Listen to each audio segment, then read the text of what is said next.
जनपद रुद्रप्रयाग मुख्यालय स्थित अटल उत्कृष्ट राजकीय इंटर कॉलेज में उत्तराखंड संस्कृत अकादमी के सहयोग से 2 दिवसीय जनपद स्तरीय संस्कृत प्रतियोगिता जूनियर व सीनियर वर्ग में विभिन्न क्षेत्रों से आई 36 टीमों द्वारा प्रस्तुतियों के साथ समापन किया गया। छात्र छात्राओं द्वारा संस्कृत भाषा में अलग अलग प्रतियोगिताओं के साथ साथ सांस्कृतिक नृत्य की भी सुंदर प्रस्तुतियां दी गई। बता दें कि उत्तराखंड सरकार और उत्तराखंड संस्कृत अकादमी हरिद्वार के मार्गदर्शन में 13 जिलों में संस्कृत प्रतियोगिताओं का आयोजन किया गया, जिससे देवभूमि उत्तराखंड में संस्कृत भाषा के प्रति लोगों में जागरूकता बढ़े। मुख्य अतिथियों द्वारा छात्र छात्राओं को स्मृति चिन्ह और प्रमाण पत्र देकर सम्मानित भी किया गया। मुख्य अतिथि सहायक निदेशक संस्कृत शिक्षा रुद्रप्रयाग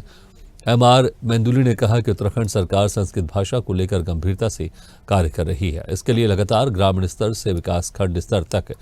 संस्कृत विषय के प्रचार प्रसार में लगी है। जल्दी राज्य में संस्कृत विषय भाषा को बढ़ावा मिलेगा। रुद्रप्रयाग से सत्यपाल नेगी की रिपोर्ट। उत्तराखंड संस्कृत अकादमी हरिद्वार के तत्वावधान में ये संस्कृत प्रतियोगिता का आयोजन होता है और ये वर्ष 2024 की जो प्रतियोगिता है ये पहले 95 विकास खंडों में संपन्न हुई और जो 6 प्रतियोगिताएं होती हैं इनमें प्रथम और द्वितीय स्थान जो प्राप्त किए हैं वो बच्चे जनपद स्तर पे प्रतिभा करते हैं। और आज जनपद स्तरीय सीनियर वर्ग की प्रतियोगिता है, वरिष्ठ वर्ग की और कल कनिष्ठ वर्ग की प्रतियोगिता हुई और इसमें लगभग 36 विद्यालयों के बच्चों ने इसमें जनपद स्तर पर प्रतिभाग किया है। ब्लॉक स्तर पर प्रथम और द्वितीय स्थान प्राप्त टीमें यहाँ पे प्रतिभाग की हुई है। सबसे पहले तो बहुत अच्छा लगा कि इस प्रतियोगिता में हम अपनी ब्लॉक से यहाँ कर पाए हैं, नृत्य अपना दिखा पाए सबको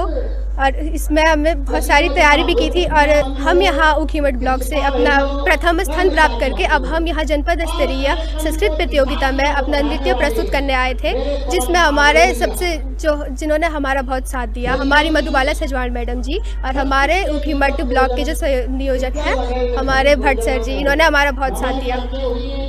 और हम अभी ये कोशिश करते हैं कि हमने इतना मेहनत किया है कि हम चाहते हैं कि हम स्टेट लेवल पर भी अपने ब्लॉक का नाम रोशन कर सके और अपने स्कूल का। सब जगह ये प्रोग्राम जो रखा है ये बहुत अच्छी पहल है उत्तराखंड सरकार की तरफ से, लेकिन मैं उत्तराखंड सरकार से ये निवेदन करना चाहूँगा कि इसको संस्कृति और संस्कृत को जीवित रखने के साथ साथ स्कूलों में ये संस्कृत के पद जो है सृजित नहीं है, तो इन पदों को सृजित किया जाए और तभी जाकर के हमारा संस्कृति और संस्कृति भी जीवित, लोगों को रोजगार मिलेंगे, अध्यापक लगेंगे और हमारी संस्कृति जब संस्कृत हमारी जीवित रहेगी तो वैसे भी हम देवभूमि उत्तराखंड में इसके जो है बहुत ही मान सम्मान है, चारों धाम की यहाँ पर है, संस्कृत का बहुत ही यहाँ पर ज्ञान है। लेकिन जब तक हमारे स्कूलों में पद नहीं रहेंगे तो मैं इसको समझता हूँ कि ये आधा अधूरा रह जाएगा। संस्कृत उत्तराखंड सरकार के द्वारा आयोजित उत्तराखंड संस्कृत अकादमी प्रतिवर्ष संस्कृत के प्रचार प्रसार के लिए ही नहीं अपितु व्यापक विस्तार के लिए सदैव कार्य करने का प्रयास कर रही है। इसी कड़ी में आगे बढ़ते हुए अभी हमारा एक अभिनव प्रयास है कि हम प्रत्येक ग्रामीण क्षेत्रों से लेकर के विकास खंडों के माध्यम से और जनपद के माध्यम से संस्कृत भाषा को उत्तरोत्तर आगे बढ़ाने के लिए निरंतर प्रयत्नशील हैं और इसमें बच्चे अभी शुरुआती कदम है, तो धीरे धीरे सारे बच्चे और सारे विद्यालय और सारे ग्रामीण क्षेत्रों में संस्कृत का बोलबाला बढ़ेगा, ऐसा हमारा प्रयास